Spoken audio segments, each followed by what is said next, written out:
नमस्कार मित्रों, आप सभी को मैं डॉक्टर विजय देवी सिंह आप सबका स्वागत करता हूं, इस्तकबाल करता हूं, अभिनंदन करता हूं। उम्मीद है आप सभी के हालचाल जोरदार होंगे। आज एक छोटे से टॉपिक को लेकर हम चर्चा करने वाले हैं। एक ऐसा टॉपिक जो कि फ्रीक्वेंटली आपकी एग्जाम्स में पूछा जाता रहा है। जैसे मैं टॉपिक मेंशन करूंगा, आप सभी को रियली में मजा आने वाला है। टॉपिक और टॉपिक से जुड़ा हुआ एक छोटा सा शब्द है जिसको आप लोगों ने आज तक संज्ञान के नाम से कहा है। जी हाँ, बड़ा ही इंपॉर्टेंट ये नाम रहता है, जिससे जुड़े हुए प्रश्न आपको एग्जाम में बार बार देखने को मिलते हैं। कॉग्निशन आप इसको कहते हो। तो अब सवाल ये उठता है कि जिसको आपने कॉग्निशन कहा है या संज्ञान कहा है, आखिर इसका मीनिंग क्या रहने वाला है।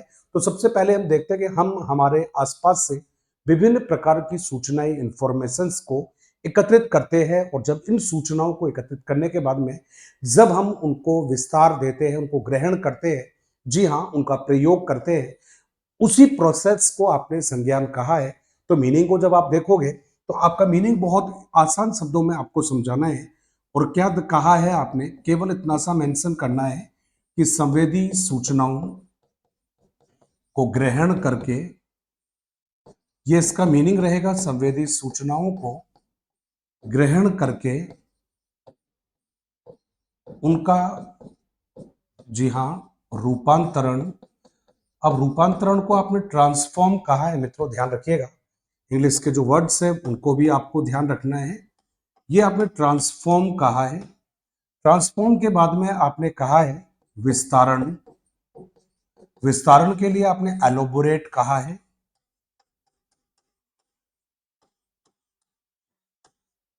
विस्तारण विस्तारण के साथ में मित्रों आपने कहा है संग्रहण कहा है। संग्रहण का मतलब रहेगा स्टोरेज, आपने कहा है स्टोरेज।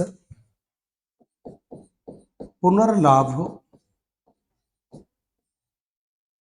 पुनर्लाभ को जो मीनिंग रहेगा वो रिकवरी रहता है मित्रों। इसको रिकवरी आपने कहा है। तथा प्रयोग की प्रक्रिया से होता है।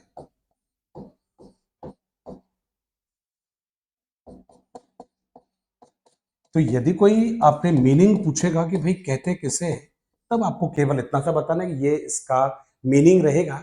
अब यहां से एक कदम हम आगे बढ़ते हैं, और एक कदम आगे बढ़कर आपको ये देखना है कि भाई आखिर इसके अंतर्गत कौन कौन सी प्रोसेस शामिल होती है। तो आपने जवाब दिया कि भाई संज्ञान के अंतर्गत निम्न क्रियाएं शामिल होती है। संज्ञान के अंतर्गत निम्न क्षमताएं शामिल होती है। निम्न क्षमताएं शामिल होती है। बड़ा ही इंपॉर्टेंट ये प्रश्न बनता है। एक बार बहुत सारी एग्जाम्स में ये प्रश्न आया हुआ है। आप सीटेट की बात करिए, चाहे आप रीट की बात करिए, सेकंड ग्रेड की बात करिए, थर्ड ग्रेड की बात करिएगा, बाकी स्टेट्स में की जो एग्जाम्स है उनके आधार पर बात करिए, तो मित्रों यहाँ पर सबसे पहला जो नाम रहेगा कि भाई इसमें कौन कौन से जो एलिमेंट्स हैं ये शामिल होंगे, तो हमने सबसे पहले नाम दिया है अवधान, आपने कह दिया है। अवधान के बाद में मित्रों आपने धारण कहा है। धारण के बाद में आपने चिंतन कहा है मित्र। चिंतन के बाद में आपने प्रत्यक्षण को कहा है। और प्रत्यक्षण के बाद में हमारा जवाब रहेगा तर्क रहेगा। तर्क के साथ में मित्रों आपने धारण भी यहाँ पर नाम बताया है, धारण। और धारण के बाद में आपने कहा है, जी हाँ, निर्णयन कहा है आपने। और मित्रों निर्णयन के साथ में आपने कहा है समस्या समाधान, आपने कहा है। तो ये सारे के सारे जो नेम हैं उनको हम प्रयास करेंगे, भाई हिंदी और इंग्लिश में आपको मालूम होना चाहिए। इसको आप लोगों ने फर्स्ट जो नेम है इसको आपने नाम दिया है अटेंशन, कहा है मित्र। अटेंशन के बाद में रिटेंशन आपने इसको कहा है, तो ये रिटेंशन हो गया है। थिंकिंग कहा है मित्र इसको, और थिंकिंग के बाद में इसको परसेप्शन आपने कहा है। परसेप्शन के बाद में इसको आप लोगों ने लॉजिक कहा है मित्र, ये लॉजिक हो गया है आपका। जी हाँ, उसके बाद में धारण शब्द जो है वो रिपीट हुआ है आपका, तो हम इसको यहां से हटा देते हैं। दो दो बार आया है आपका ये वाला शब्द। फिर इसमें हम यहाँ पर नेक्स्ट लिख देंगे, और वो जो नेक्स्ट रहेगा उसमें हमने कल्पना कहा है, इमेजिनेशन कहा है मित्र। नेक्स्ट कहा है आपने निर्णयन, तो इसको हमने यहां पर कहा है डिसीजन मेकिंग, आपने कहा है। और डिसीजन मेकिंग के बाद में मित्रों ये रहेगा आपका प्रॉब्लम सॉल्विंग, आपने कहा है।